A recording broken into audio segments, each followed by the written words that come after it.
Ladies and gentlemen, welcome to the Kirbside podcast. I am your host, Jay Kirby, here joined as always by my lovely co-host, the Scream Queen Bee and the Master of the Macabre, Britt. I'm back. And tonight we have a very interesting form of interview, not so much the Q&A that we're used to. I've dubbed this the DM Roundtable, where we brought in a few of our close friends who are all dungeon masters for D&D, and just kind of let them tell their sides of stories. Parties run amok, favorite stories of great campaigns that they have written, or maybe they're a Victories more of a modular fan. Just kind of seeing their side of the story. So welcome, Christian, aka Belden from Dice Roll with a Vengeance, Tim, the Omnipotence from Dice Roll with a Vengeance, and Mr. Joseph Joe from everyone will actually know as the husband to the great Lady V from Dice Hard with a Vengeance. So thank you, gentlemen, for joining us. Nice to be here. I like when he tries to be serious. It's fun. Yeah, it's a nice change of pace.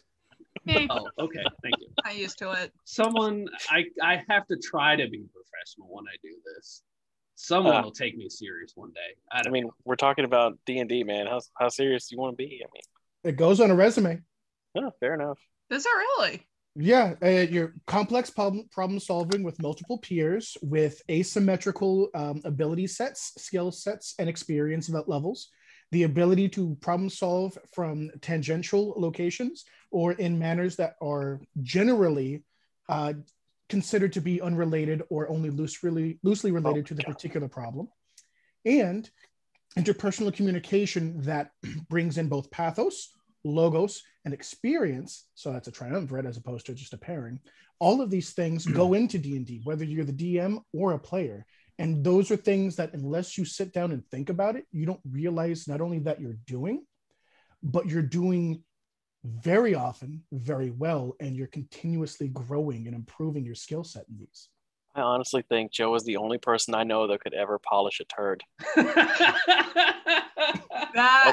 I want you to type all of that out and send it to me, and I'm going to add that to my resume. I'm putting that on my work evaluation. I mean, as soon as I'm out, I'll be calling you for a resume. It's also consistent improvisation. Yes, consistently. So proving your ability to make decision making on the fly. You add that to everything that he eloquently put. And forced adaptation. God, it's so pretty. I'm calling him next time I need paperwork written because that's genius. I know. Oh my goodness. You just gotta fluff it. You just gotta fluff it. So you're also a professional word fluffer. Yeah. Oh yeah, no, I can crush walnuts. Crunch. We are starting early. And already lost the control. All right. So right before we started recording, we were discussing BSing what we're going to be talking about tonight. So I'm going to start off with, does any of the DMs have any fun stories to tell? Joe story. Joe story. Okay. All right. I guess you're going first. Is everyone familiar with the JoJo's Bizarre Adventure gif where you have two people stomping out a third and then a person sitting back drinking wine and then joining in and stomping out that person? Everybody's familiar with that gif, right? Yes. Okay. All right. So this is all on me. I didn't check the stat block. I didn't realize that paralysis was not on the list of immunities. 19 other things were on the list of immunities, but paralysis wasn't one of them. So in one of the campaigns I'm running, I have a character. She is a cleric who, for reasons, has put on a collar that has made her a revenant. Now, she is a revenant mostly because the collar has certain necrotic and semi-divine powers, and she is the only survivor of an entire population. So that's why she is a revenant, as opposed to a baby lich or a zombie or a wraith or something else, or even like a Dampier. The party gets to a boss. It is a crescendo moment in the campaign. An entire city tied directly to one player's family has been completely taken over by the Crimson Queen, a creature of flesh and wrath. And this creature has completely decimated this place. There is nothing living that is not a warped, shredded flesh monstrosity. If any of you are familiar with the SCP universe, SCP-610 was the core inspiration for this creature. Now, they get to the boss. The boss is accompanied by a secondary component, a red Abishai that the party summoned months ago, about 8 months ago now. A red Abishai. The party engages the red Abishai. The Revenant uses her Revenant gaze on the Abishai. The Abishai is not immune to paralysis and fails his throw, and is then prone on the ground, paralyzed. So the hybrid transformed werebear Goliath with a chainsaw sword that plays doom music while he's going to town is now tearing into this creature as the fucking hunter and the bard and everyone else is shit stomping this creature to death. This red Abishai, this high-level creature that said it was fleeing the last time they saw it, that could lay waste to a village, is in the fetal position getting fucking timmed. That is what's happening to it. But that's not the best part. That's not the best part. Ladies, gentlemen, children of all genders, here comes the best part. After that boss fight, and that boss fight crescendos, it rises and peaks and climaxes into a massive kaiju fight between the awakened, mutated abomination of an aboleth that is tied in soul, mind, and now body to the artificer, is let off the leash when she is brought to 0 hit points, and every single tie and binding that is used to keep him in check as a little robotic octopus has been completely and utterly melted away. And this mutant aboleth, the runt of its litter, the weakest and most deranged of all the aboleths, that has consumed the flesh of an Eldrazi monstrosity, of a transdimensional creature, has completely come off the leash and is this massive beholder-esque kaiju attacking and tearing into this monstrosity. The party flees. Half the party tries to stay and fight to save this world. They do the impossible and manage to send it to a foreign dimension, the plane of ash, tangential demi-plane of ash, by using a shard of a sphere of annihilation, a bag of holding, and a quiver that has extra dimensional properties, creating everyone's favorite little loophole in D&D 5. Those sons of bitches, they did it. They did it, and they send all of you the Jeff Goldblum meme. The hunter. Yeah, right? That's son no, of a bitch. Right. They did it. The son of a bitch did it. They did it. You did it.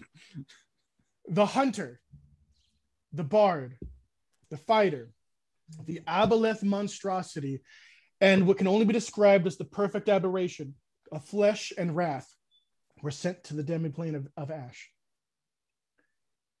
And while they may have returned to the material plane, they died because they were now stuck in a closed time loop. While the rest of the party retreated 3 days in the past, in the city before the Crimson Queen arrived and consumed the entire population, turning it from home, where she was born and grew up and blossomed into a huntress of unrivaled ability, a completely beautiful city. Was this good for you? Yeah, right. And as soon as it's so good. He's so good. Oh man! Wow. Not 2 hours after walking through what looked like a giant sarcophagus, but was in fact a set of doors, one-way doors, millennium doors, 1,000-year doors, whose magic was made by a human being who sacrificed his soul to Cronus, the slipstream of time, the collar around which even gods must be bound. Time itself used its ability to create a loop to keep the monstrosities encaged. But once they have come through this gate, that cage is now loosed. Not 2 hours after that, the Crimson Queen in her mortal guise enters the city. And as she does, She enters the city at the side of the single favorite cousin of our artificer. The artificer and her newfound friends, because half of the party was just killed, rush out to the courtyard. Emergency defenses built by one of her cousins, Nathaniel, a brilliant arcanist, deploy, creating a barrier that nothing short of a god enraged could penetrate. This is the battlefield. And immediately upon the destruction of the wagon in which this creature, disguised as a woman, was riding, the Abishai comes forth hidden in a crate as if goods. And immediately the Revenant fucking paralyzes it again, and they proceed to shit stomp the fucking Abishai again. Oh my god. Take 2. It's like, I know your silly tricks. Wow. Oh man. Tim, I saw you stroking the beard. Oh my god. Oh man. Terrifying now. Follow that. They then hyper You know what? suplex the Crimson Queen. It doesn't really matter. She's dead. She got disintegrated. Yeah. Everybody's fine. Everything's great. Nothing's bad has happened ever since. Splits internally in potato, but that is how that fight went. Can I just This has pay been the you, like, Kirbside read me like an podcast. audio? I know, right? Yeah, Let's I say, will- hey guys, that was it. Night. That was good. Great show. Great. So that, yeah. Thanks for having me. And Wow, yeah, that was a Lord. great story, though. that was. Oh my god. He got Tim twice. Yeah. Then he got suplexed by an oversized twin shield wielding crab boy and the werebear. Listen, you had me at chainsaw sword that plays Doom Yes. music. Yeah. Plays Doom music. That's Yes. Yeah. Who plays it in his head Wow. because it's the god of the hunt, et cetera, et cetera, et cetera. I mean, Long it's fucking fine. story. It's fine. Continue. That's he's an artist. That's all it is. That's how he creates Oh, with the music. my goodness. Yes. Sploosh. Anybody else? I'm trying to regain brain cells after Yeah, just a little bit. crap. Ooh, wowzers. That is a phenomenal story. Thank you, Yeah. Joseph. Holy crap. Wow. What was the question? Favorite DM stories, at least from your side. Stories. You know, I don't even know. Even if I had one as good as that, I don't even think I could tell it as well as that. But you're going last next time, by the way. I know we're starting with the main event. yeah, I'm yeah, sorry, Triple H, it was Chris a- Jericho. Man, it was so good. yeah, oh, yeah, it was. I have to say that when it comes to at least what we've done on Kirbside, you guys haven't. When it comes to bosses, you haven't made me look stupid yet. At least most of the bosses I've thrown at you guys, at least the fight lasted a little bit. Lucky. The doppelganger lasted like one round, Screw that guy. but Yeah. Yep. that was different. That was You know, That was he- vengeance. He wasn't the boss. That was anger. That was a lot. The of boss anger. was your party member. It's like, wait a minute, I get to hit Taruk? Okay. Yeah. Cool. Yeah. Beldon was so heartbroken. But man. Tim over here, the master of the cliffhanger. Oh, I heard. Oh I my heard. goodness! Oh, So I there had to has- hear that for 3 Such a- fucking days. How good that cliffhanger was. Bastard, though. That's not even It's the so first good. one. That's the last one. Which cliffhanger did you hear about? That's my question. Like, what was it? Probably I 23. referenced it subtly earlier whenever we were talking before. Listen, you just blew all of our minds with that one Wow. story. Yeah, you're Yeah, gonna I'm have I'm to- still thinking you're about gonna your have to story. speak slower. So, Backwards hands, Tiger Boy. oh, yes. Such a bastard. And you see, you know what's up. They don't. I know exactly. I was like, I still have no freaking he idea. loves you. I would never throw that at any of my fucking players. Oh, yeah. Oh, I would never throw that because I would run him. I would run him. And if I'm running him, we're running these fucking hands. And if we're running Yeah. these fucking hands, you're all re-rolling shit. That's how that goes. That's why I don't throw dragons, beholders, or Rakshasha. Because guess what, children? Daddy's here. And guess what? You don't have to ask where your God is because he's right here and he's all out of mercy. I've seen that. I know exactly where you pulled that from. Yeah, good. You should. You're the one guy that's dual wielding axes. That's SAO abridged, bro. Second best, third best abridged, tied for third place for best abridged series of all time. Yes, I'm trying to get Cam to watch all right, that. What's number 2? So number 1 is DBZA. Of course. Number 2 is Hellsing abridged. Yes. I love and number Hellsing 3. Number 3 is a tie between Log Horizon and SAO abridged. I love Log Horizon. Period. Just SAO is full stop. Amazing. Full stop. Yeah. I That's promise not you. what this is about, but sorry. We get no, I know, that, but no, hey, SAO Bridge is amazing. I had to ask before we continued, else we were going to lose a party member. No, Hellsinger Bridge is one of my favorites, easily. Yeah. I miss it like Coke after Lent. Good. It gets worse. Oh man, but no. Tim, with some of his cliffhangers, just not even the season finale. There's 23 episodes, and he dropped 18 cliffhangers. It leaves you wanting more every time too. Absolutely. We're like fiends. Like, no, keep going. What are you doing? Darn you. I have to work tomorrow, and I don't freaking care. I'll stay. I'll play. Right? Let's do this. See, that's what I want. I want you guys to be like, no, we got to keep going. It's like, yep, nah. Listen. When I first started, like, I haven't been DMing very long. I haven't been playing very long. But you know what? When I first started playing, that was 12 hours, easy. They used to freaking smoke a brisket. We used to take breaks to eat and junk, and it would be 12 hours of D&D nonstop. We had one guy get so drunk he had an existential crisis, right? No, this is crazy. This is gonna be my first story of the night, right? Go for it. So he had gone through almost an entire bottle of whiskey by himself, right? Yes, it was that long of a day, right? I was gonna say within 12 hours, as one does. I know, but it was other stuff on top of that. So we'll go from there, right? So the DM, have you guys ever seen it's a bear with the sharks for the arms? Yeah. You ever see it? Yeah, we fought one of those. And in the middle of, like, we hadn't even started fighting. It was his turn, and he's like, why are we fighting this? And we're all looking at him like, everybody just kind of just turns. Like, what do you mean?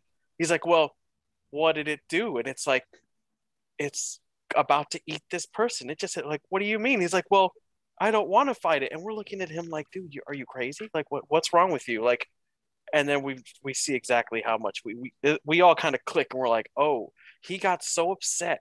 He like pushed the table. The table almost went over, and it was a big ass table. And he got up and he stormed into the bathroom and wouldn't come out for 30 minutes. Oh my god. Goodness. Poor guy. At least you don't have to worry about a murder hobo. No, it was just kind of the opposite, and I don't even have a word for it. I don't have a phrase for it. It was just the weirdest thing I've ever seen. Sensitive. He didn't want to fight the monsters because he didn't know why we were fighting them. But it's like he was there for the story. He knew exactly why we were there. Right. He drunk himself into empathy. Yeah, just blanked out. And it was like, no, I'm not going to do this. They don't need to die. I mean, normally you drink yourself into the opposite. No, man, not him. Not this time. Go back to the detail of the story here. It's a bear with shark arms, and he asks, right? Why are we fighting this? Because it's an affront to nature, and God demands it. It's a bear with shark arms. It needs to go down, right? I was gonna say, if I'm drinking, I'm like, bring them on. Let's bring it all fight him by myself. Hey, I'm sorry. I just so I can picture this in my mind. So, like, this thing had literal sharks for arms and not shark fins, correct? That is correct. Grown ass man would not fight it because he didn't know why we were fighting it. He didn't understand. Went full on pacifist. So and this is what they're talking about? Yep. That's it. Oh my goodness. Now, this is what he heard.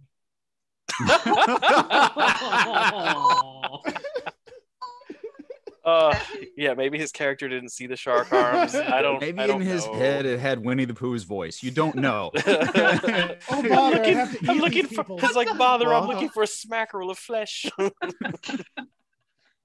No, man. Honey glazed ham, Piglet. Yeah. So yeah, that was goodness. Yeah. That was one of my weird ones.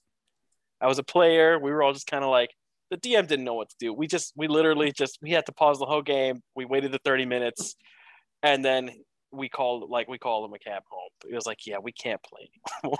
That's probably the safest bet to go. Yeah. Oh man.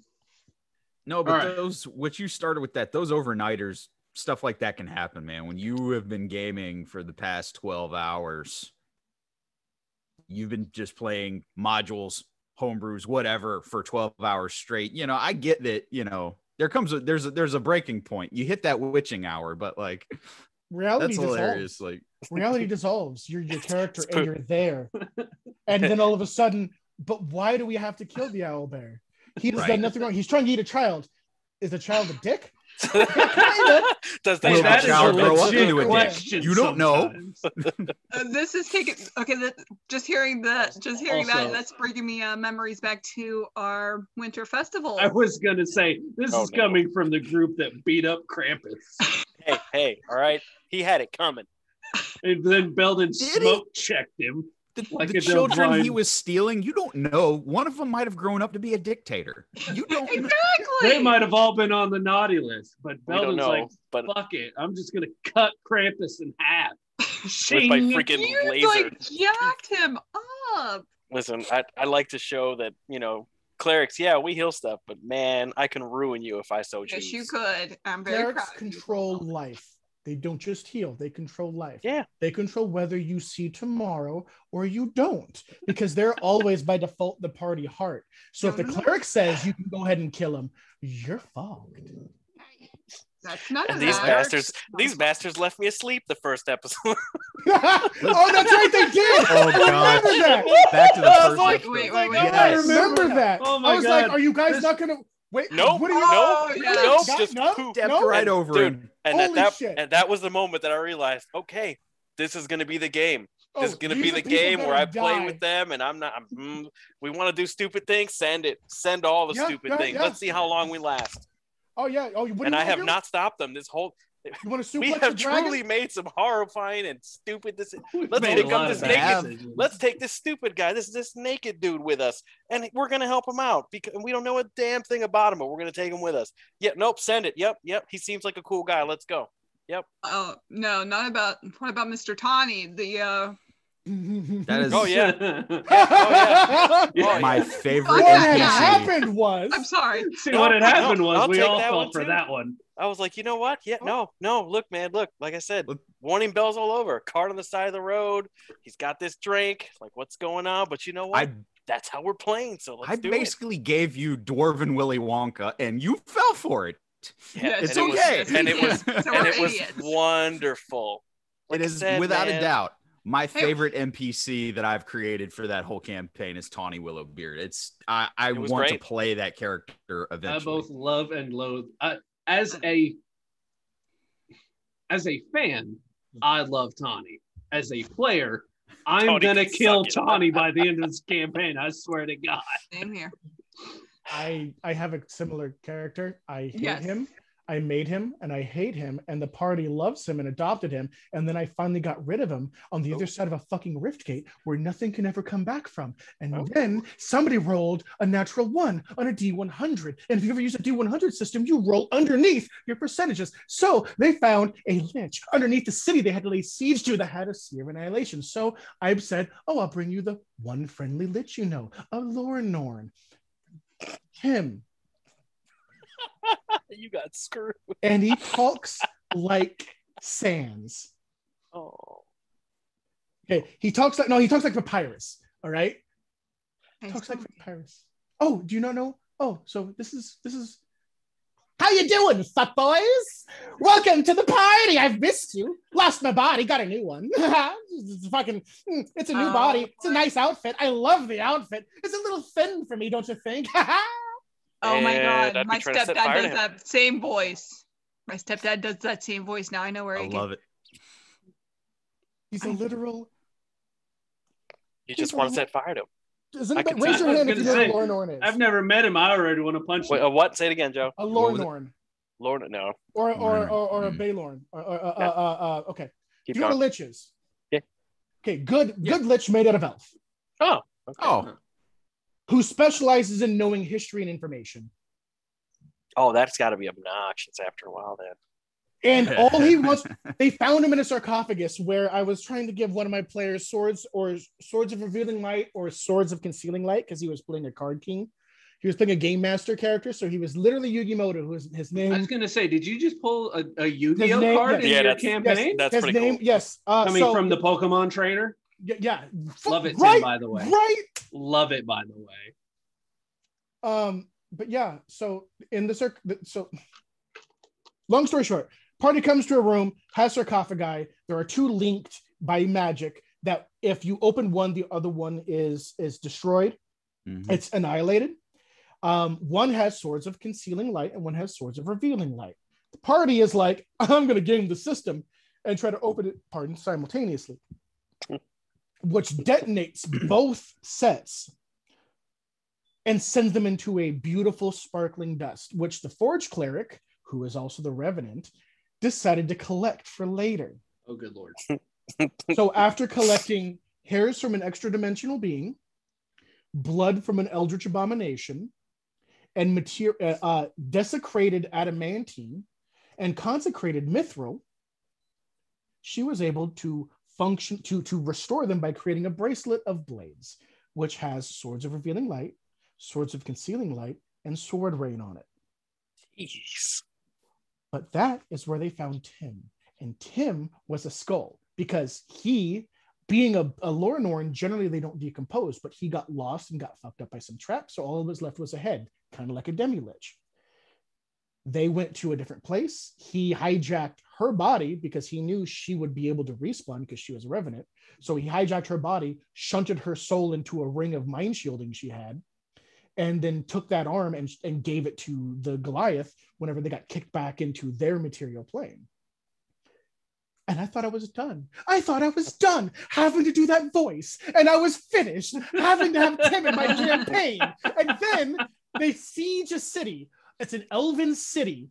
And they got a nat 20 on a perception check. And I'm like, you know what? Let's roll on a D100 table of things that could happen at a siege. And he rolled a nat 1. And the nat 1, which is the ultimate critical success on a D100 table, a la Rifts at least, was you find a hidden tunnel that leads to a lich beneath the city. Tim was from the city. He was the guardian Lornorn. He got lost. Oh, man. So whenever they rolled that, I'm like, well, it has to be this guy. Yep. So work your way in. Two of them splinter cell through a mile-long hallway. And when they get there, there is a massive gold and copper throne wreathed with Stygian flame, and a great horned beast sits upon it. On his right is a great sword in the ground, half of its length hidden from view in the cold marble below. In his left is the handle of a whip that ends in 9 distinct serpent-like burning tendrils. And his lap is Tim. And this is a massive winged monstrosity. It is a Baelor. It is son of Urun. It is there. And when they come in and they roll their perception checks to see this thing, and I narrate this imposing, sulfuric, ruby-like glow behind this creature, they take a deep breath to go, what the fuck? And I simply say, what's up, fuck boys? And the Goliath's player, his face lights up like a child on Christmas Day that got a Super Nintendo, and he is the happiest boy in all of the land. Oh. Because that was his favorite NPC, because he had him tied to his belt. He had the skull tied to his belt, and he would ask Tim questions, and Tim would tell him stuff, and they'd hang out. And Tim liked him because he was a big strapping lad with a really good body and was really cool, and also pulled him out of the sarcophagus he was stuck in for the last 200 years. So yeah, cool dude. And now I have to voice this asshole. For the last 6 sessions, I've had to voice this asshole because he's underneath the city, keeping all of the ghosts and shades of the elven people of this city who are buried and interred underground. And there's a decimation. 1 out of every 10 elects to be a guardian. So if something happens to the city, these spirits can rise out of the ground and defend the city. And he is the custodian of these people. He's the custodian of these souls because he is a literal, perfect, good undead who was created by a level 10 spell and who knows things that nothing alive knows other than the great Dracolich, who knows all spells and can create different breath weapons. Tim knows who I'm talking about. Mm-hmm. Tim knows exactly who I'm talking about. I'm not talking about the first Dracolich or the man who created the first Dracolich. I'm talking about the great Dracolich. Dower, the creeping death. That's a pleasant name. Oh, this boy is some savagery. But regardless, moving on to continue with the roundtable. I have to voice this guy who knows all the things. If you ask him a question, he'll tell you the answer. It might be cryptic and it might not. And he might just laugh at you because you're, a little short for his taste. Get it? Because he's a skull. But I have to deal with this now. I was free. And then he's back. Yeah. I get Sometimes we work ourselves into that corner with the NPC voices, and then sometimes the party loves them so much that they want them back. Ario Speedwagon is a character. Ario Speedwagon from JoJo's is in my campaign, the character. I have Goblin Slayer. He's Kobold Slayer, but he's in my campaign. They liked him. That was cool. But the annoying, all-knowing, hyper-magical skull monstrosity that is literally made entirely out of magic and necrotic energies. No, that's the my one favorite. that they love. That's the one. That's the party pet that they That's adopted. the big one. That's the favorite. Metagas. That's it. I was just thinking Metagas. And time. Yeah. Oh, we love Metagas. Or And he's not Metagas. annoying. Metagas is amazing. He's not annoying. Everybody No, loves No, a bone boy. well, I didn't make Metagas to be annoying. I made Shriek to be annoying. I made a couple other people to be annoying, but Metagas wasn't supposed to be annoying. Was it supposed to be a core part of the party forever? Because I don't think he was, and now he is. we made friends. No, did. it started at the beginning of the campaign. They did that with Uh-oh. Oh no! Random Finn. dance Random It was dance nothing party. more than Oh, yeah, what, Finn. a tavern I thought or we a- were bringing back the Oh. random dance party. Damn Oh. it! No, Finn. Yeah, They I love started the campaign with Finn. He was nothing more than a character I pulled out of my ass Every in the time. middle of a session. Every time. So Every I've time. got to say, guys, I have a problem because I'm definitely the one that did that. So in another game with some of the guys from work, Robin's game on their side, right? Okay. I made so I know we joke about the bed mimic and all that stuff. In that campaign, like I made friends with one. Like I rolled, everything was perfect, and he was just like Derrickson was just looking at me like, I hate you so much, dude. Like, all right, yeah, he's gonna join your party, and as long as you keep him fed, he won't eat you guys. And they made him like he mimicked the flag. He hung out with the freaking warlock that we had. You didn't make him a breastplate so that the warlock could hug somebody and the mimic So could consume them? me personally, I just didn't want to get eaten by him. I made friends with him so we could pass through where he was a curtain. He was a curtain, and the curtain was dirty. And I have another thing, so I wanted to clean the curtain, and it moved, and it yelled at me for trying to clean it. Oh, well done. Curtain mimic. Yes, Curtain curtain. mimic. Oh I God, love damn it! Stuff I in need to treasure stop chest. talking about mimics in front of the omnipotence because we still have games to play with the omnipotence. Let's And just put bed it this mimic. way. It's still funny the story of the bed mimic. Bed Because mimics are not. what a cool, lot of man. people don't know is we have a group chat between the players that Tim is not in. And as we walked into the room and he said, there are two chests, I was like, there's a fucking mimic in this room somewhere. And I'm betting it's one of these. And then all of a sudden a bed chomps on Taruk's ankle. And I was like, I called it. You It's were one of those wrong. I didn't expect moments. the bed, but I knew there was one in the room. I was like, fuck. That's what create food is for. And Taruk's is like, it's eating me. I know, and I had to pry his ankle And loose. then Britt decides I'm gonna stab it at point blank range. We were like, yeah. It worked. Does she pierce Taruk and the mimic? Find out in the podcast. Find out next time on Dragon Ball Z. That's what I blame for your cliffhangers, damn it. No, is I you really- growing up with Dragon Ball. And next week, son of a bitch. I really like though some of Britt's decisions in the game when it comes to dealing damage to things, because she puts us all in danger. Not all, but she puts the general people in the area in danger, and it's so awesome. Without Britt, you guys, somebody's gonna have died by now without Britt. But it's so great too at the same good time. of the Empire. I know, and it's fantastic. Like the chandelier, it's like, yep, I'm gonna drop the chandelier. Taruk and Torn underneath it. Yeah, screw it. Send the chandelier. Don't worry about it. It's the fighter and the barb. They can take it. They can take it. It was so great. It was great. Are you sure you're not a goblin artificer or a goblin alchemist just making bombs and chucking them all the time? Because that does the exact same thing. And then you get to do the cool, I'm just gonna throw an explosive at it and see what happens. There's one difference. She's more dangerous. Yes. I still have a good aim. I'm happy she's on our still side. want your dice tested. Not a good... Steroids. I want him tested for steroids. I want them tested. Test my app then. Test my app, baby. That's why I got you those new dice, because I don't like the ones you've been using. And those are not weighted. I tested them myself. I'm okay. I tested them myself.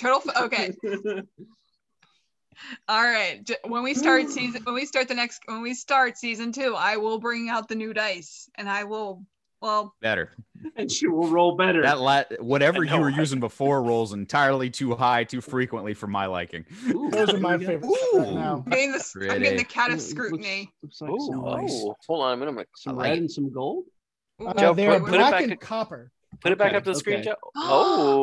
Okay. I see now. They're black and copper. They're from like Die Hard Dice, who is the only place I buy dice from now. Oh. They are metal dice. Huh? Yep.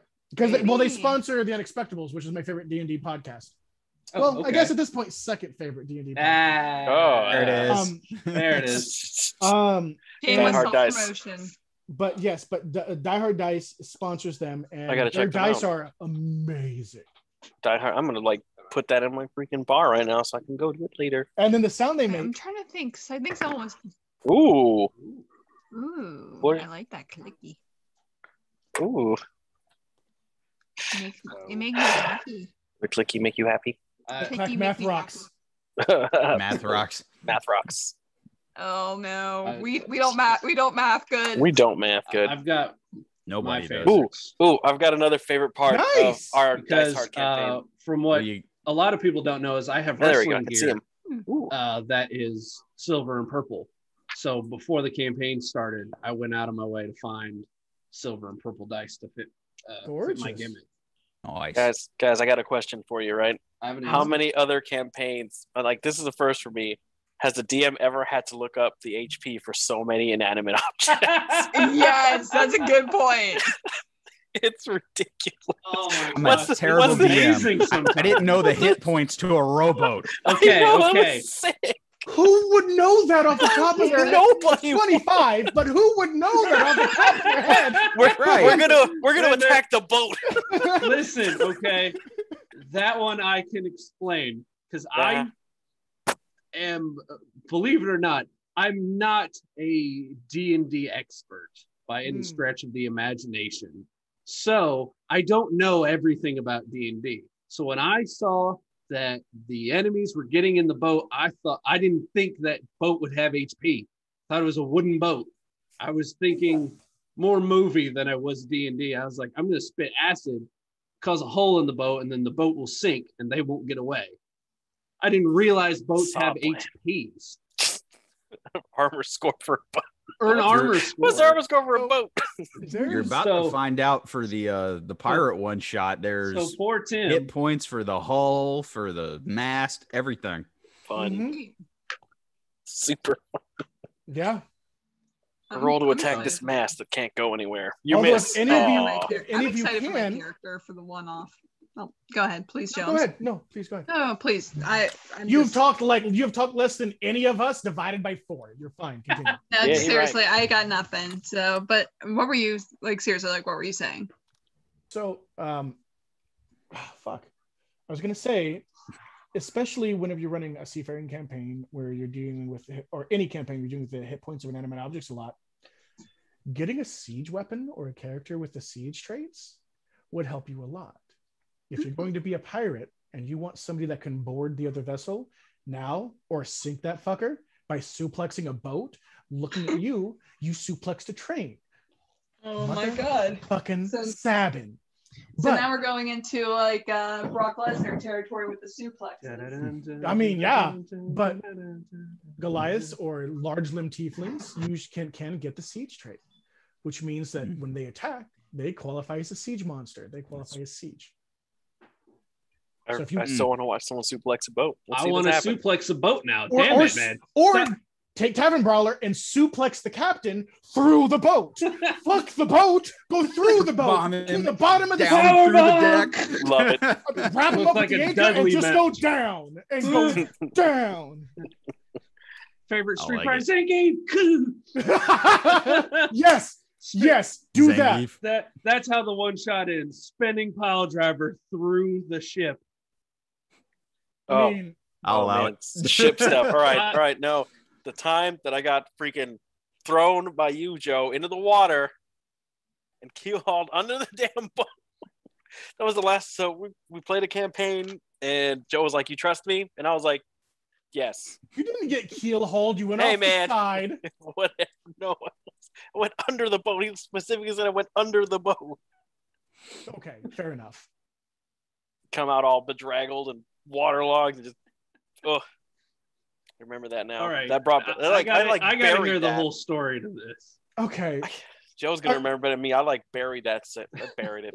You apparently- were It was worse worse than apparently the bog. Belden I buried got- the memory. Oh wow, that's bad. Okay. Let me. How bad? You're I'm gonna die. make a cocktail. Really? That's Oh, how bad really it is. So that was when we were on the ship that had the dead prince tied to the front of it because somebody failed their medicine check, right? This was before we pawned it off, correct? What, the slave ship? Yeah.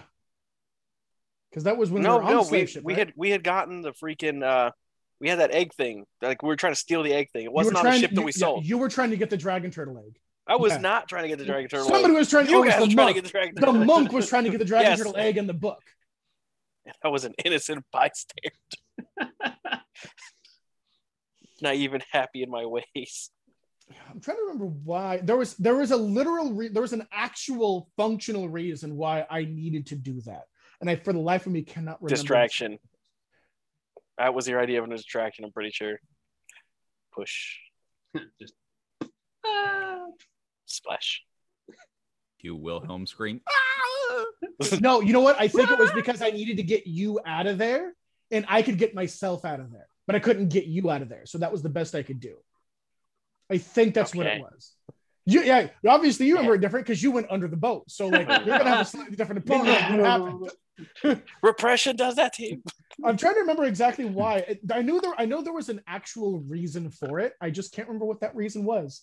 Although I know that was the session before or the session immediately after the K Beast, where we had to ask the DM, who we got blackout drunk on Dragon's Milk. Yes. What color's the chitin?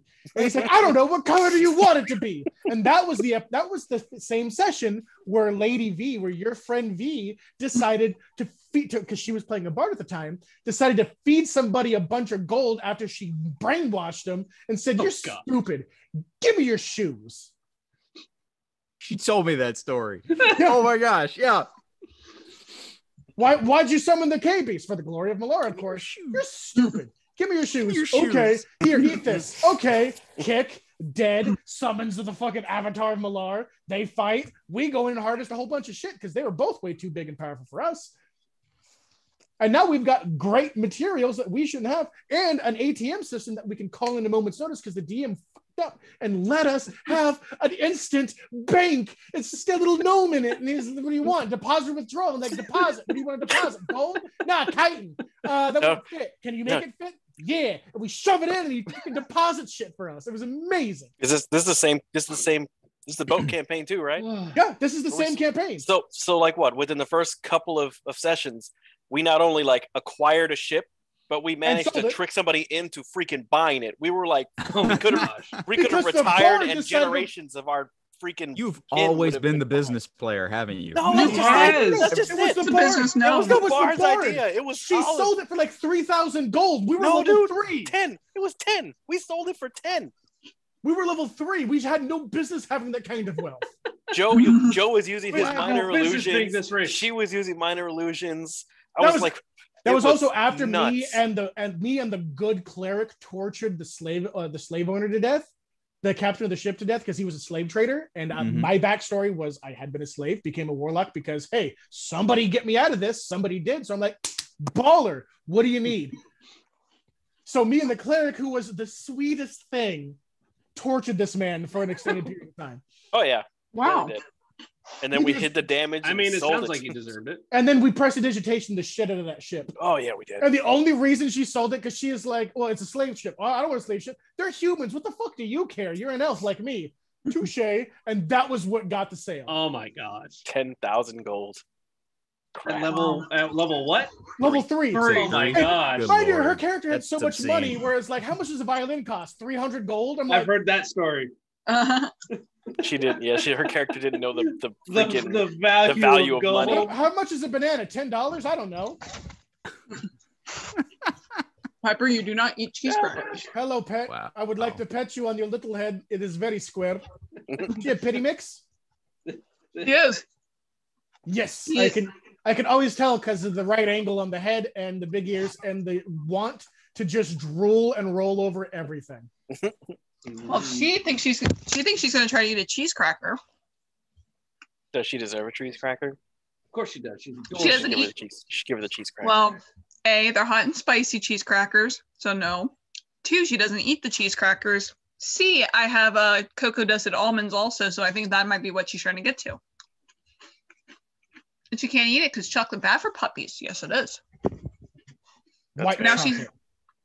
she's- But now she's making me sit. Now we're sitting here and she's making me hold her paw Oh, well, because she's my big baby. she's your friend. I've Cheese. never met a pit. I've never met a pit, purebred or otherwise, that was not a giant bobble-headed toddler. Never in my life. Same. They want pajamas and they want to drool and they want you to hold their hand and they want you to pet their head. And whenever you come home, they are so excited to see you. Mhm. Holy shit! Mhm. We thought you died in the war, but no, you're Right. home every That's day. my Piper every day. Yep. Like she's the best. That's Bucky every day. That's She just makes me happy. No. So I feel like we were touching on Woo. sessions that got out of hand. Yeah. I've only got one, and it pertains to you guys because it was literally the first adventure I put Kirbside on, the murder mystery in the tavern. That was I actually wrote so that- much fun. Early as a one shot, like a couple years ago, and it was terrible my first time out. Absolutely terrible. Really? It was so much fun. Yeah, but in the first time I ran it, it was my first time DMing ever. Mhm. Everything that could go wrong went wrong. I had- I feel you. Yeah, I This mean, is my then first time. This is literally my first campaign that I'm running right now. So I feel you right now. man. I understand the pain. 9 people at the table. No. You never do no! nine. I have 6. What are you doing? Are you mad? Nine. He's Who mad. hurt you? 9 Listen, people at the somebody table. hurt Hurt you. you. Somebody hurt you, dude. He's right. Somebody One hurt of them you. was a kid. Did Tim Curry hurt you? Is that the what happened? No. You Is there do a not clown in tell a me that storm you gave it drain Tim somewhere? Curry. I had Listen, 5. Like, whew, 5. I had a core group of like 5 of them that were actually trying to do things straight, and then I had 4 people that just wanted the story to all be about them and what they were doing and just distracting from everything. And when you have 9 people at the table, your DMing literally becomes, what are you doing? What are you doing? What are you doing? What do you do? It's like you lose all storytelling ability, any way to make that enjoyable. And at the end of it, I was like, never again. I will never do this with that many people ever. I've it never was gone past terrible. 5. Ever.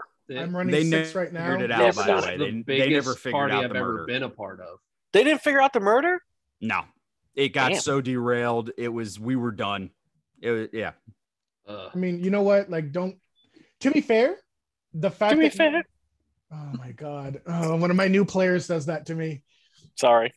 It's okay. It's fine. Still love you. It's a lot of Letterkenny. I'm sorry. It It's is. fine. At the end of the day, no matter what you do, there's going to be derailment. So, and you know that.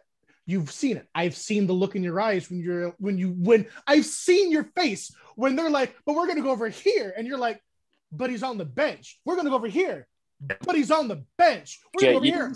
You could see it in his. You can. You 100% can. And you just want to be like, don't want to railroad him. I'm It's like, like- okay, but you you're can't. going over there. Sure, You can't, let's but we're go. going over I'm there. sad for you, Tim. I can't lie to you. I'm sad for you being a fellow DM, but at the same time, just laughing my ass off. Yeah, that's the one thing. If you really want to, and I give this advice to everybody that plays D&D or Pathfinder or any other tabletop game. DM a game for the people you normally play with. A one shot. Well, yes, I have some, but more would be nice. DM a game. Do your best. Do whatever you want to do. It doesn't really matter. Is that my friend? Yes, It is. Yay! Turn on the light, and then you pull the big one. There you go. And then understand, because you hear people say, well, then they just ran off in the left field. Do you want to hear running off the left field? I built an entire city over an infinitely spawning dungeon. And after the sixth session, they went, we're going to go over here now. And they did. I literally had rules and tables and layers and towns and NPCs and side quests and everything all under. It's still fucking there. It's still there. Untouched. Virgin NPC quest universe. Untouched, unsullied by the hands of players. My hand is touching your hand because I understand, Joe. Right? And they're like, but we want to go over here. I'm like, No, I've got that story too. and you know what We the all worst have part stuff. is? Is the entire major arc of this campaign started because one of the players dropped the campaign. Whoa. I need you to understand something. I didn't go into this saying, oh, there's this grand overarching fucking plot that lasts for 10,000 years and involves every god and force of nature, every great spirit corrupted or uncorrupted by the mortal races, every single thing since Ao opened his eye and begat the universe, and since Mithra died and begat magic unto the people. I had a fucking this town with walls, and there's a bar, and it was all Fairly Odd Parents themed. You could get drinks. That's what it was. That's what it was. It was all to be memery, and it was great. There you go. I'm not holding your paw. And then the warlock found a key. Oh. And the druid put the key in a keyhole and turned it. And by doing so, paid the price for a devilish bond. He opened the devilish armory and was given a weapon of his choice. He was given a scythe, and that scythe turned him. And that druid could no longer turn into animals. He could only turn into devils. Imps, greater devils. Eventually, if he got high enough level, Baylords. And then if he got high enough, a completely hand-built devil lord. A prince of the nine hells who has yet to usurp a throne. And then he dropped it. All right. The warlock dropped it. The druid stayed. Accidentally an entire plot arc. And then, after all of this happened, I'm like, okay, how do I roll with this? How do I adapt to my players going, well, we went to the Nerf store to buy Nerf guns and get Nerf stuff to do Nerf things. But I decided I wanted a fucking Mac 10, and he decided he wanted a Desert Eagle, so now we're here. Okay, baller, I guess. Let's go. Then, after that, I kid you not, the story I told you earlier about my boss being literally JoJo'd twice in a fucking row. Twice in a row! Twice in a row! Okay? Just Tim's dropping. Tim's dropping and wine spilling. Excuse right. you. Okay, I'm gonna hold your paw. The hunter that instigated the big to the demiplane of ash had come from a city that was being laid siege to because they had one of the keys. So the next leg of the campaign was to go to the city, of Verdisco. There was a panic at Verdisco. Haha, do you get it? Yeah, I see what you did there. And I liked it. I love it. And Like that was the next leg of the campaign. And then the player, whose character incited the need to create the city and put a key there, the player died. Or the character died. Character died. And was replaced by a crab boy. And then the player left the campaign. So then the entire party has to finish up saving a besieged city, an elven city connected by the ways to Emerald Grove and a dozen other grove cities across the planet. And the two characters who were part of this are gone. They're not even there anymore. So everybody else is like, I guess we're just gonna dustbin this shit up, get the key, fuck off home. I'm like, okay, I guess. And that's where we are right now. Oh my gosh. Wow. I got butter. Oh, Sorry. what kind of butter? Oh, I can't believe it's not butter. I like Irish butter, but I'll settle for French. Fancy. But my entire campaign is built around here's a city that has everything you need. Everything you need. Okay? There are multiple bars. They own a bar. They literally own a bar. The druid character was retired because his character arc was fulfilled. So he's literally been running the bar while they've been off fucking around doing other things. So they haven't even been back together. They have been playing for almost a year and have yet to be paid for any of the jobs they've done. They can just keep snowballing to the next, to the next, to the next. Oh my gosh. Right? And they find stuff that gets them by and they figure it out. But they haven't been home in a very long time. And when they get home, things are going to be very interesting. They left the oven on, didn't they? Ow. So the city that they're from, or the city that was originally the core city, was heavily damaged by a shadow dragon that they're now fighting. And it was repaired by the druid and his spawn. He has mush babies. A spawn. But regardless, so they've got an amount of money that if they can all survive, that's waiting from multiple sources. But the simple fact of the matter is, here's a city, it has everything you could ever want, and there's an infinite dungeon underneath. And if you get far enough down, there's really cool things. And they're like, neat, I want to go over there. And I'm like, but why? Why would you do that? Everything was here for you. You wanted Christmas. I brought you a tree and lights and presents and candy canes, and I baked for 4 days straight. I made you 2 Christmas dinners. There's snow outside that I made by hand. There's a sleigh and a toboggan, and I brought you a puppy. And now you want fucking Easter? What the shit? Yep. You're sitting there going, isn't the hook enough for you to obviously take it? No. You want to go over here. Let it out, Tim. Just let it out. Just go. Let it out. This is the place to let it out. Just like you said, I didn't just spend hours of my free time making sure that this one particular part of the map has freaking not just side missions, but a major plot point that pushes the story forward in the direction that you need it to go. You sure you don't want to go here? Nah, we're going over here. Let's go see those centaurs. Okay, cool. When you get done with that. So this is still available. Yeah, nah, we're not going to do that. We're going to go over here. Yeah. So speaking as a member of the party, I feel like someone's getting struck by lightning by the end of this they campaign. just like shiny things. They like shiny things. I see everything that you bait us with, dude. And I laugh in my mind because I'm like, haha, they're not going to go for that. They're not going to go for that. Oh, man, you're trying really hard. Good effort. They're not going to go for that. Yep. Here's a dragon killing lance. A dragon killed your family and your city and your country and your continent. I'm going to go Would you raise like cows. to slay the dragon? No, I want to go raise pandas and dogs. Love it. Yep. Let's do it. You're going to raise pandogs? Yes, I'm going to crossbreed them with magic to make pandogs. I love where this is going. Let's That's one heck of a familiar, a pandog. Pandog.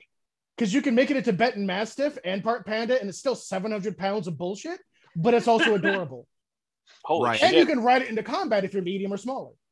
See, you could do that as your animal companion for hunter. It's still useless, but at least it's cute. Okay. I don't want to get into the weeds on that. If you're playing a hunter and you're not a min-maxed hunter or like a Xanathar's hunter or a Tasha's hunter, you have my condolences. You do, because you've done nothing wrong. You said this is a can. It's a can of potatoes.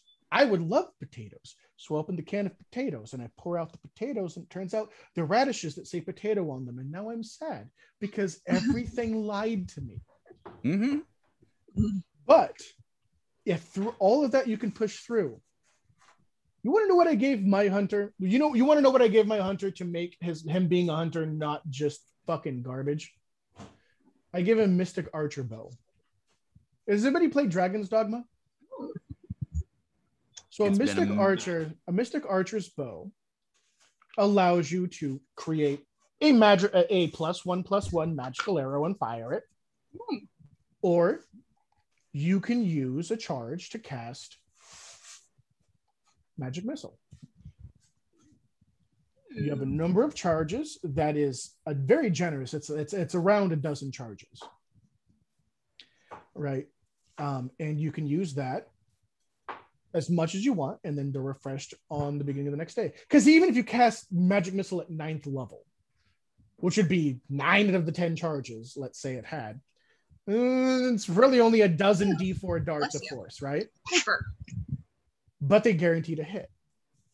Hunters are really abused in core 5e, so I tried to make it work for them with items and with abilities and upgrades that make it more fun. Right. And that's the best, simply the best way. Now, here's a question for you, because I know my answer to this, but I would love to hear your answers to this. What's the item that you let them get or have access to? Be it a poison, a wand, a sword, a shield, a hat, anything. What's the item that you're like, oh, this will make everything great? And they immediately proceeded to ramp that shit up to 11 and break your spine like Goku versus Nappa. Because we all have one. We all have at least one. We're like, oh, this will make everything great. And then they're like, oh, this spoon of +1 boring is great. I'm going to use it to dig through the Jurassic skull. Well, fuck, that's what it can do. That's what it says in the stat block. Shit. What item do you have as a player, or have you given as a DM, that you're like, this is busted? I let my this is go ahead. You guys go ahead. Yeah, no, you go ahead, because it's a really not shitty busted. item. No, it's not like it's the horn. Right, it's the fucking horn. Which horn? The drinking horn. No, because that was mine. Okay. and I only used it to mess myself up. And if somebody else took a drink out of it, they took the risk of losing 1 intellect. That was their curse. Save. That was their curse. My save. Yes, you did. Wow. Continue. But some others have not. But no, so it was just a normal 2-handed sword, and I let my wife have that her first game. Aww. And she was lopping things heads off. That's how well she was. It was just like, oh, well, how do you kill it? What do you mean? It's like she just.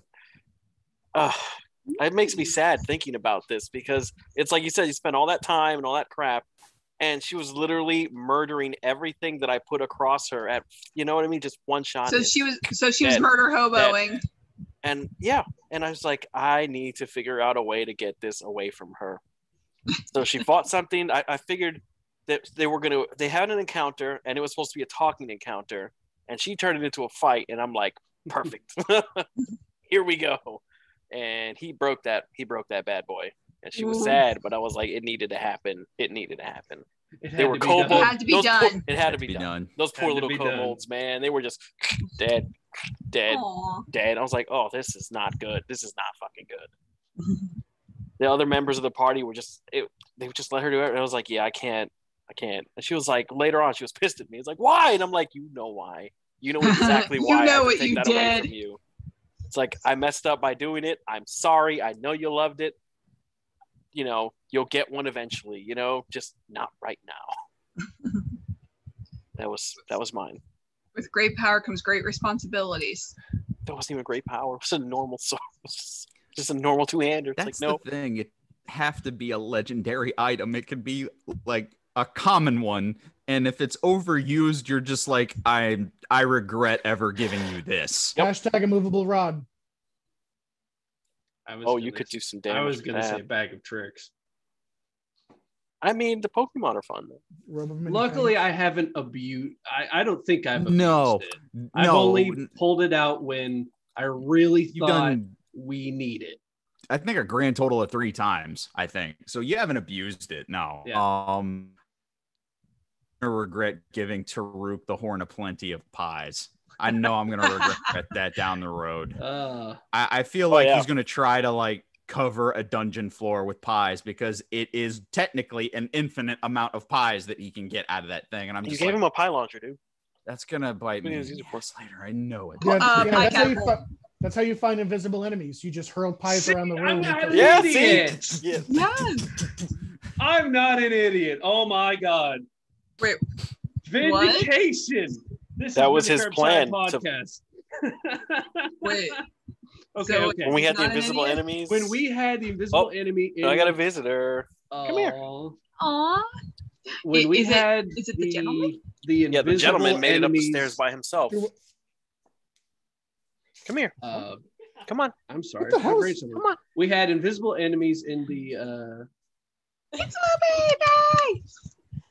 in the gallery. That's the right word to use. I don't know. I'm blanking right now. But we had an invisible enemy, and no one had anything to find this specter that couldn't be found. I was like, Oh, not this well, one. we've got endless pie. Can we just like throw it on the floor? No.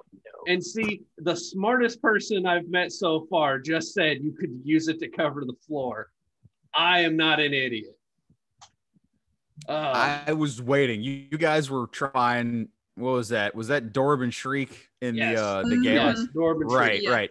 Also on the floor. And you were contemplating of, yeah, we'll cover the floor with pies, and I'm sitting here going, okay, there's no way around this now. Like, I'm sitting here planning for it, like, this probably gonna work. Like, That was fun. Infinite anything will always come back to haunt you.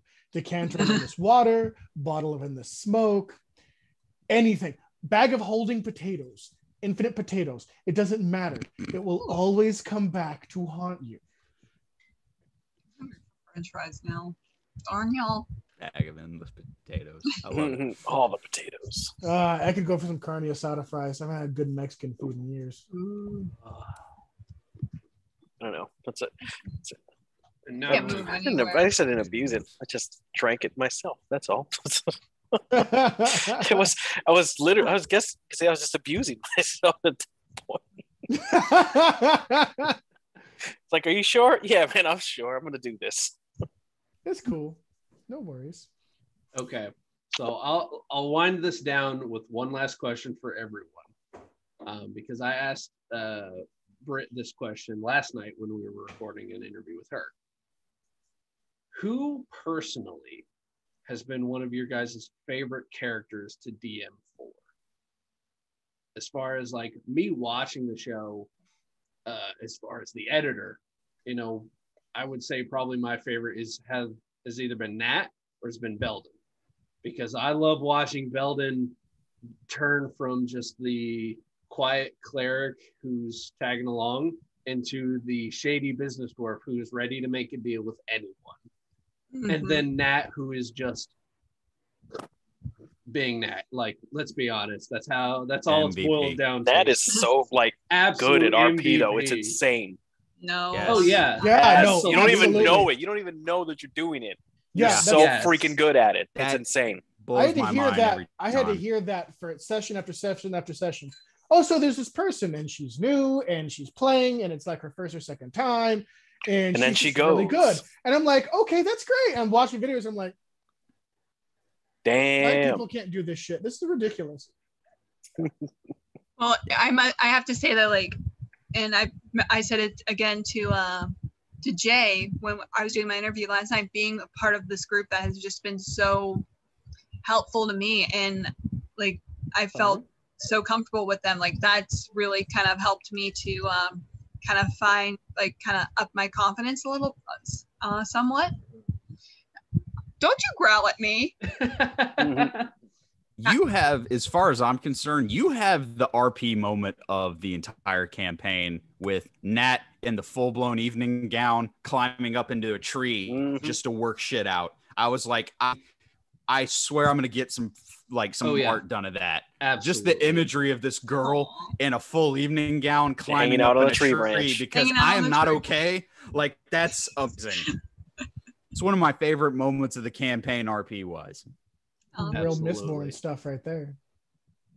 So, okay, it doesn't have to be a player though. I mean, can we just go favorite person? Because I can't lie to you guys, like, I like watching Tim. Yes. I love watching Tim because just by his face, you can tell when he's having fun, when he's thinking, when we've screwed him. You can see it. You can see it all. Oh God, he made it back upstairs, and it is awesome. It is awesome. Nat player wise, Nat's my favorite because just the fact her RPs are fantastic. But when it comes to watching Tim work is awesome. It's hilarious. It's so much fun. So you're my favorite, bud. It's you. Aww. No. He's like, oh, the keyboard lights up. I must touch. It's pretty lights. You want to shoot a big puppy? All right, I'm gonna let the cat out of the bag because I haven't said this to any of the players in the campaign. I have two as far as people to DM for. George is one of them. Yes. Because Corrales is sticky fingers. He's maniac. Like, I love DMing for that character because he's the one who chose this dark entity as his patron. And I was just like, day one, I was like, I'm going to have a field day with this character. You gave me a warlock with a dark patron, but you're choosing to be a hero. This is going to be so fun. I've never stopped having fun DMing for just Corrales. And I'm putting George through mental gymnastics every episode. Chain monster. Yeah. I like, I've loved like everything that, like, just seeing like George's character, like how he's progressed, because and if you really think about it, if you've gone back and watched us, like, he is the one character I feel like he has like he doesn't have like a lot, like he doesn't really do much in the way of like RP. He's like very kind of quiet, like to himself, because like you said, like just how he is. But seeing him, like seeing you take him through like his own trials and tribulations and just kind of watching his evolution, he's a very complex character. Oh yeah. Yeah. So I've always, at least as because I said this last night, as a player, I hate Corrales because I'm like, this guy is going to get us in trouble. Love when he steals things. Making a deal with some deity or stealing something that he shouldn't. As a viewer, I love it. I think it's some of the most entertaining things ever, especially in our group chats, because Tim will say, there's this dark box with this dark object in it. And all of us are like, we don't want to touch that because we've seen Indiana Jones. Corrales is like, I'm going to pick it up. I'm going to put that shit in my pocket. Walk away with it. All of us in the group chat. Nope, not today, Bad. Satan. Yoink, mine. I feel like we need a spray bottle for him. Just bad. No, bad warlock. Hey, he's the only one of you guys to pull into a legendary item. That's so true. Far. That's very, very true. Yeah, high risk, high reward. But he's not the only one with a legendary action. He's also not one of the ones that had a Chandelier dropped on him. Excellent. I'm sorry, I had to. But you know what? That was one of the characters. Who's the sec? Is it Taruk? I feel like it's Taruk. Yes, Taruk. Actually, believe it or not, it's V. Oh yeah, I believe it. Yeah, I hands believe down. it. I believe Hands down. I've seen the look on your guys' she's- faces when she's a she pro. pulls some of her nonsense. Yeah. And I'm like, I know that feeling. I know that. No, feeling. man. Me, I'm just sitting there like, yay. I know right now what you're feeling when you go, what you're feeling. I know that feeling. He's like, I live that. I live that every day. Every day. It's like, you want to do what? All right, I need 5 minutes. Day one, and I'm talking about her when she ain't around, but it's all good. Day one, the day I met her, we got on Zoom and we started talking about V and her idea for the character and what she wanted to do. And we were literally kind of like, oh, so like this. And it just snowballed. And like within like an hour and a half, we had this idea and it was mostly her. I just threw stuff in from time to time. And we were done. I was like, okay. And that character is so complex and it does everything. Like she apparently has always wanted to do this character kind of based off of Inara from Firefly. And like it's so fun to DM for because you guys only see about half of what I'm DMing for that character. Yep. You want to know what the worst part is? You want to know what the worst part of that is? That's every one of her characters. The character, when I said there was a city, a beautiful town where the artificer grew up, her mother, her father, her grandparents, her cousins, all of that. She's the artificer. Oh. She was the artificer. She's the artificer that basically put her life and soul on the line in order to get the party through and impact. They had an impossible task to deal with an aboleth. She befriended the entire pond of fry, the bodies that would become the aboleth when it died. So if you're not familiar, those of you at home especially, aboleths are lawful evil, usually. They are immortal. What I mean by immortal is you have an aboleth. His name is Bob. Bob the aboleth. Hi, Bob. You kill Bob the aboleth. Everything that Bob knew up until the exact split second of his death, he remembers when he respawns in one of the fry. That then becomes the new aboleth Bob. Lather, rinse, repeat for eternity. The aboleth, depending on which edition you're playing, created the material plane, simply so that they had something different from the elemental plane of water and something that they could use for their own nefarious purposes. Aboleths in general are powerful enough to not only hate the gods, but to beat them sometimes. Not often, but sometimes. So they were faced with a trial from Bahamut. There was a human woman who wanted to undergo the platinum rite. And once again, this is one of those more esoteric D&D things, but there are no platinum dragonborn that are born. They're only made.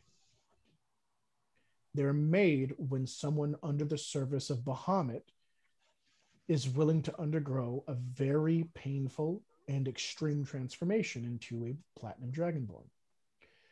They ended up in the Outlands, a true neutral place at the bazaar.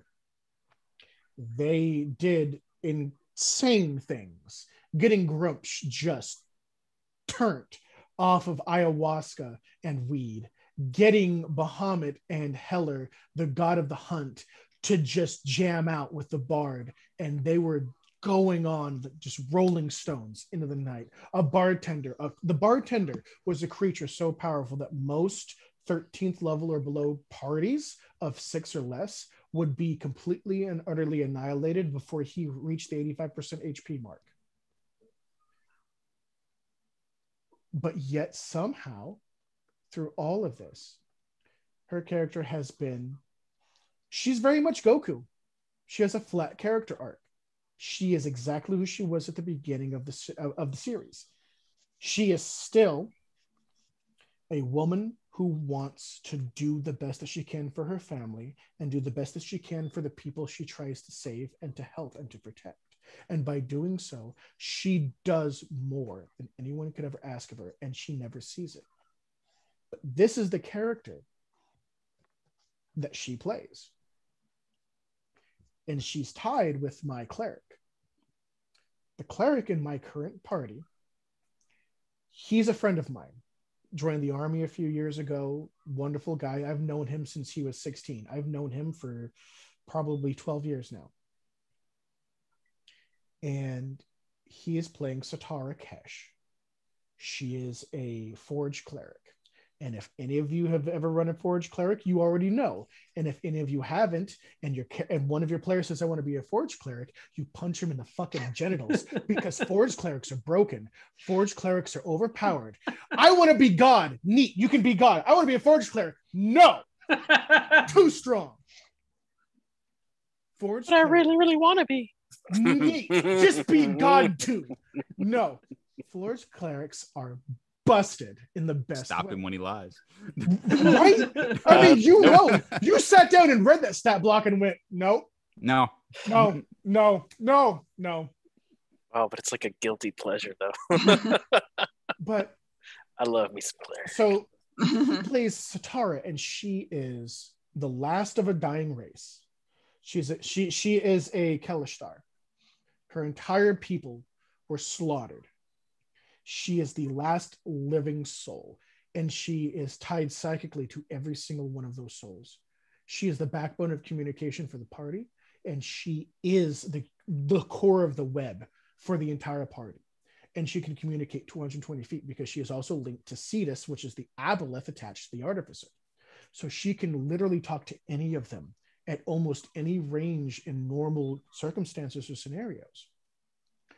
She is almost impossible to kill. She has an AC of 27. All through legit means, mind you. I never gave her anything that was busted for defensive. She has armor that she can slot dragon scales in to change her elemental resistances, but she has her strength maxed out. She has plate armor that she made at a divine forge of her god. She's rolled 27 or higher on every single roll she's ever needed for any of her forge checks. Crazy. I can't just say no when you roll a 32. Like I don't get to do that. Like I don't get to do that.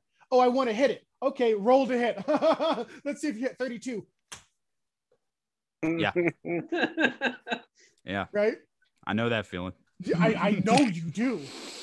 All right, I want to. What did you get? 28. What? You are level 3. Like, stop. You stop this right now. No. But she is also the core of the party. She's not only a healer, but she's one of the highest damage dealers. And she is the single most fleshed out character in the entirety of the story. Because she takes the time out. She has a love interest in one of the artificer's cousins that she met years ago in one of his hunts, because the family is professional hunters. And she met him and has helped save him, and she actually turned him to her faith. Oh. So he now worships her god, Izanagi, the god of the flame of the forge. And he is a forge cleric in the family, and he has made, outside of the artificer's mother, who has brought in artificer skills to make weapons and tools from a scientific angle, he is the single best forge master on the entire continent, but he doesn't know it. Ooh. He's even better than she is, but neither of them know that yet. She has consistently put the party's needs above her own, done everything necessary to save every single person she could, and has fought tooth and nail every single session to not succumb to her revenant need to seek vengeance on that which destroyed her entire people. She has a weapon, a sword, it's wilt and a scabbard bloom, that has the soul of her single best friend attached to it. Because when she made it and she had imbued it with divine power, it was a boon granted to her by her God, so that she wasn't alone anymore, so that she wasn't the only one anymore. Her single best friend lives in her sword, and it is a very cyberpunk 2077 thing. She can see her, and she will sit next to other people, sit on different surfaces, and she will talk to Satara. And she will observe the world around her and have opinions that are distinct and discrete from Satara because she exists and she is real. But all of this is part and parcel of a character whose entire goal is to make sure that the party survives and does what is needed to be done, even at the cost of her life and her humanity. And she has given up both in order to ensure that the party succeeds. And she has given more than anyone has any right to ask of anyone else, be it a god, a devil, or a child, or a parent. And she has sacrificed so much. And she does so willingly and in a nonchalant manner that makes it seem like giving a pound of flesh, cutting off your own arm in payment to someone who has saved your friends. That's just, yeah, that'll grow back eventually. Fuck it. That's fine. That's cool. No big deal. Wow. The simple idea that she fights against her innate need to hunt down that which destroyed everything that ever mattered to her. And she fights this every day because she has found other things that matter to her. And she is willing to strike down gods, devils, impossible eldritch abominations, and aberrant horrors in order to do these things, not because it benefits her, but because it helps someone else. See, when you put that much thought character, DMing it is easy. Oh God, yes. What would make you happy? Corn? Well, we got corn. I don't fucking care. We got corn. Yeah. So whatever. Oh, I need to fight a dragon. Much, We're fighting a dragon. Okay, cool, ballin'. Let's go. Dragon's lair over here. It's got a big sign that says, Bob the Dragon lives here. We're going to fight Bob the Dragon. Yeah. Take his tail, take his feet, take his skin, whatever. That's what we're doing. What do you want to do today, Bae? Because that's what we're doing. Yep. That's such a great character, though. Sounds amazing. Absolutely amazing. Wow. That's the kind of character that Belden will never be. And to be honest, Belden, what about Torin? I don't do her justice. I got Belden. Don't worry about Belden. I'm taking care of Belden. It's like, very large story arc with your name on it. I just do enough to keep everybody alive, man. That's it. And sometimes you guys make it really hard. Let's stay in this room. Let's fill it up with blood. How about no? Let's not do that. Don't get me started. I just watched that episode. Let's go. I was at work and I just had my and I listened to that episode. I messaged Cam like, I can't believe you guys almost locked yourselves in that room. You were about to have a party wipe. Yeah. Oh man. No, there wasn't going to be a party wipe because that would have been the one moment I broke the rules. Like, yep, you guys can lock yourself in this room. I'm out of here. Bye. Later. It's been fun. Oh, man. I'll pray for y'all.